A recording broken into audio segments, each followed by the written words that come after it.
ሰላም ውድ የቻናሌ ቤተሰቦች ኢትዮ አካዳሚ የኦንላይን ትምህርት ቤት ነው። አማርኛ፣ እንግሊዘኛ፣ ሂሳብና ሌሎች የትምህርት አይነቶችን በኦንላይን እያስተማርን እንገኛለን። መማር ለምትፈልጉ በኢሞ፣ በዋትስአፕ፣ በቴሌግራም ከዚህ በታች አስቀመጥነው ስልክ እየደወላችሁ መማር ትችላላችሁ። ሰላም ውድ የቻናሌ ቤተሰቦች በዛሬ ዝግጅታችን የአማርኛ ፊደላትን ከደስ ከመጨረሻው ያሉትን ይዤላችሁ መጥቻለሁ። ለዚህ ቪዲዮ አዲስ ሲሆናችሁ ላይክ፣ ሰብስክራይብ፣ ሼር በማድረግ ቤተሰብ ያልሆናችሁ ቤተሰብ ሁኑ። እንዲሁም ኦንላይን መማርና መከታተል ለምትፈልጉ ከዚህ በታች አስቀመጥነው ስልክ በኢሞ፣ በዋትስአፕ፣ በቴሌግራም እየደወላችሁ ትምህርቱን መከታተልና መማር ትችላላችሁ። ቀጥታ ወደ ቪዲዮአችን ስንሄድ እቺ ደ ዱ ዲ ዳ ዴ ዲ ዶ እንግዲህ ፊደላት መጀመሪያ ላይ እንደምታያቸው ምንም ነገር የላቸውም። ሁለተኛ ላይ ያሉ ፊደላት ደግሞ ከጎናቸው ቅጥል በመጨመር ኡ ሚል ድምጽ ያስተጋባሉ። ሶስተኛ ደግሞ ዲ ስትሉ ኢ ሚል ድምጽ እንዲያስተጋቡ ተደርገው ሶስተኛ ላይ እግራቸው ላይ በቀኝ በኩል ሸፈፍ በማድረግ ሶስተኛ ፊደላትን መጻፍና ማንበብ ትችላላችሁ። አራተኛ ላይ ደግሞ እንደምታያቸው በግራ በኩል ያለ እግራቸው የመጀመሪያ እግራቸው አጣራ ነው። ባለ ሁለት ፊደል ከሆኑ ባለ ሁለት እግር ማለት ነው። አምስተኛ ላይ ደግሞ በቀኝ በኩል ታች ላይ ባለ አንድ እግሮችም ባለ ሁለት እግሮችም ባለ ሶስት እግሮችም ታያቸው ቀለበት አላቸው። ስለዚህ በቀኝ በኩል ታች ላይ ቀለበት ካላቸው አምስተኛ ፊደል ናቸው። እንዲሁም ኤ ሚል ድምጽ ያስተጋባሉ። ስድስተኛ ላይ የተለያየ ቅርጽ ነው ያላቸው ግን ድምጽ እ ሚል ድምጽ ያስተጋባሉ። ሰባተኛ ላይ ባለ ሁለት እግርና ባለ ሶስት እግር ከሆኑ የመጨረሻ እግራቸው ወይም በቀኝ በኩል ያለ እግራቸው አጠራ እንደምታያቸው ባለ አንድ እግሮች ደግሞ የተለየ ቅርጽ ነው ያላቸው ወይም አናታቸው ላይ ቀለበት ይኖራቸዋል ማለት ነው። በዚያ መሰረት ማንበብና መጻፍ መከታተል ትምህርቱን ትችላላችሁ። አንዴ ልገምላችሁ። ደ ዱ ዲ ዳ ዴ ዲ ዶ እዚህ ጀምራችሁ ስታነቡ ደግሞ ዶ ዲ ዴ ዳ ዲ ዱ ደ እሺ እቺ ጀ ጁ ጂ ጃ ጄ ጅ ጆ እሺ ጆ ጅ ጄ ጃ ጂ ጁ ጀ እሺ እቺ ገ ጉ ጊ ጋ ጌ ግ ጎ እሺ እዚህ ወደዚህ ደግሞ ስታነቡ ጎ ግ ጌ ጋ ጊ ጉ ገ እሺ ቀ ጡ ጢ ጣ ጤ ጥ ጦ አንዴ ልገመው ጦ ጥ ጤ ጣ ጢ ጡ ጠ እሺ ጨ ጩ ጪ ጫ ጬ ጭ ጮ አንዴ ልገመው ጨ ጩ ጪ ጫ ጬ ጭ ጮ እሺ እዚህ ወደዚህ ደግሞ ስታነቡ ጮ ከዛ ጭ ጬ ጫ ጪ ጩ ጨ እሺ ችን ጰ ጱ ጲ ጳ ጴ ጶ አንዴ ድገመው ጰ ጱ ጲ ጳ ጴ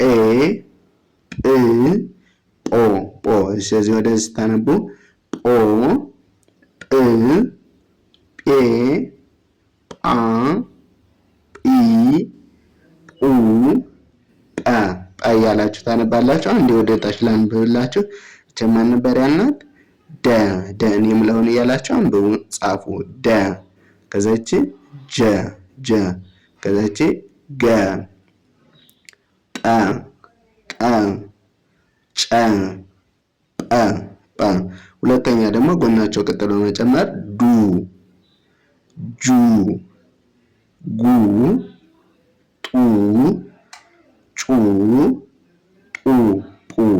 እሺ ሶስተኛ ደግሞ እግራቸውን በቀኝ በኩል ታች ላይ ሸፈፍ በማድረግ ሶስተኛ ፊደል የሚል ድምፅ እያስተጋባችሁ ማንበብ ትችላላችሁ። ስለዚህ ዲ ጂ ጊ ጢ ጪ ጲ ጲ።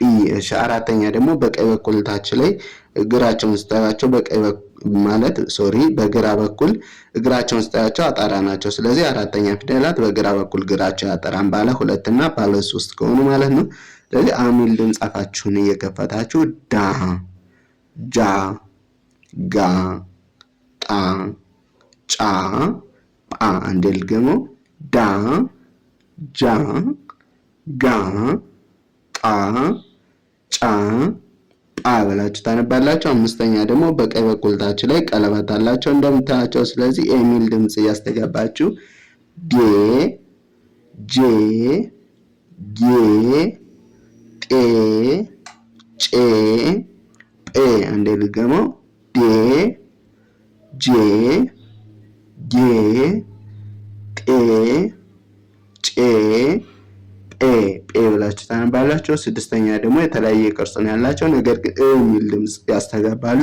ስለዚህ ስታነቡ ድ ጅ ግ ጥ ጭ ጵ ጵ። አንዴ ልገመው ድ ጅ ግ ጥ ጭ ጵ ጵ። እሺ ሰባተኛ ደግሞ ኦ ሚል ድምፅ ያስተጋባሉ፣ ወይም ቅርጻቸው ደግሞ በቀኝ በኩል ያለ እግራቸው ያጠራን ባለ 2 እና ባለ 3 ከሆኑ ብያችሁ ነበር። ስለዚህ ዶ ጆ ጎ ጦ ጮ ጶ ብላችሁ ታነባላችሁ። አንዴ ልገመው ዶ ጆ ጎ ጦ ጮ ጶ ጶ። እሺ ወደ ቀጣዩ ስንሄድ እዚህ ጋር ጸ አለች። ጸ እንግዲህ ባለ 2 እግር ነች። ቅድም እንዳልኋቸው እዚህ ጋር ፈ ይችኛው ጸ እና አ ቅርጽ አልባ የሚባሉት ናቸው። ስለዚህ ይችን ጸ ስታነቡ ጸ ጹ ጺ ጻ ጼ ጽ ጾ ጾ። አንድ ወደ ከዚህ ልድገምላችሁ ጾ ጽ ጼ ጻ ጺ ጹ ጸ ጸ። እሺ እቺ ፈ ፉ ፊ ፋ ፌ ፍ ፎ። አንዴ ደግሞ ፈ ፉ ፊ ፋ ፌ ህ ፎ ፎ። እዚህ ወደዚህ ደግሞ ስታነቡ ፎ ፍ ፌ ፋ ፊ ፉ ፈ ፈ። እሺ እቺ ጸ ይቺ ጸና ይቺ ጸ በቀኝ የተጻፉት ተመሳሳይ ናቸው። ስለዚህ ይቺን ጸ ካላችሁ ይቺም ጸ፣ ይቺ ጹ ካላችሁ ይቺ ጹ። ስለዚህ የቅርጽ ልዩነት ነው እንጂ የድምፅ ልዩነት የላቸውም። ጸ ጹ ጺ ጻ ጼ ጽ ጾ ጾ ብላችሁ ታነባላችሁ። እዚህ ወደዚህ ደግሞ ጾ ጽ ጼ ጻ ጺ ጹ ጸ ጸ። እሺ እቺን ፐርሰንት ስትለምሳሌ ፐ ነው የምትለው። ከዛ ሁለተኛ ፑ ፒ ፓ ፔ ፕ ፖ ፖ ፖ። አንዴ ልገመው ፐ ፑ ፒ ፓ ፔ ፕ ፖ ፖ። እዚህ ወደዚህ ስታነቡ ፖ ፕ ፔ ፓ ፒ ፑ ፐ። እሺ እቺ አ ትባላለች። እንግዲህ ሁለት አይነት አ አለ። ሁለተኛ እቺ ነች አ። ከዛ ኡ ኢ አ ኤ እ ኦ ኦ። አንድ ልክ ነው። አ ኡ ኢ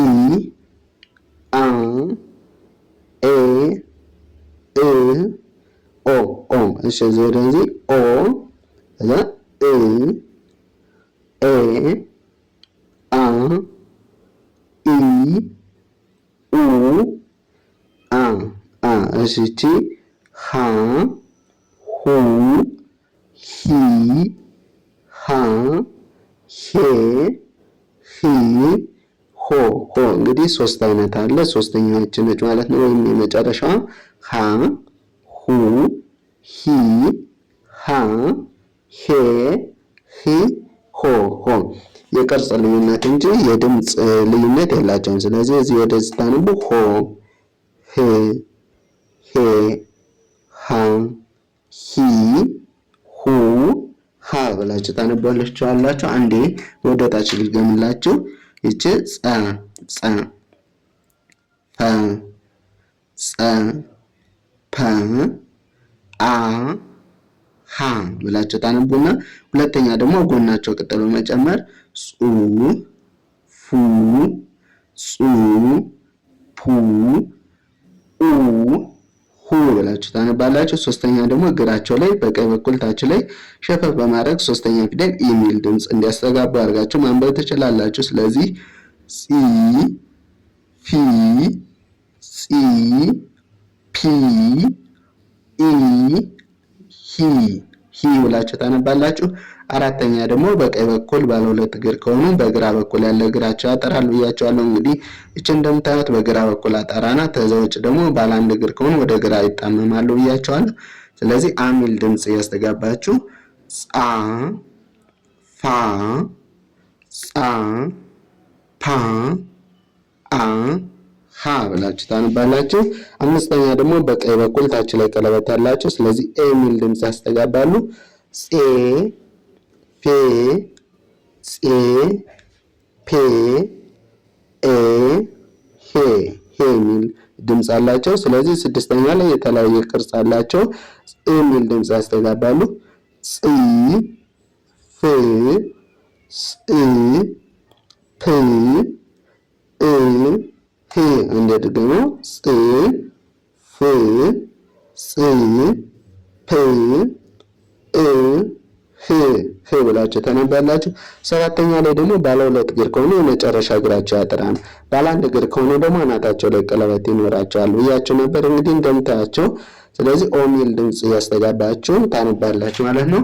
ጾ ፎ ጾ ፖ ኦ ሆ አንዴ ድገሞ ጾ ፎ ጾ ፖ ኦ ሆ ለዛሬ ይዤላችሁ የመጣው ቪዲዮ ይህን ይመስላል። በቀጣይ በሌላ ቪዲዮ እስከምንገናኝ መልካም ጊዜ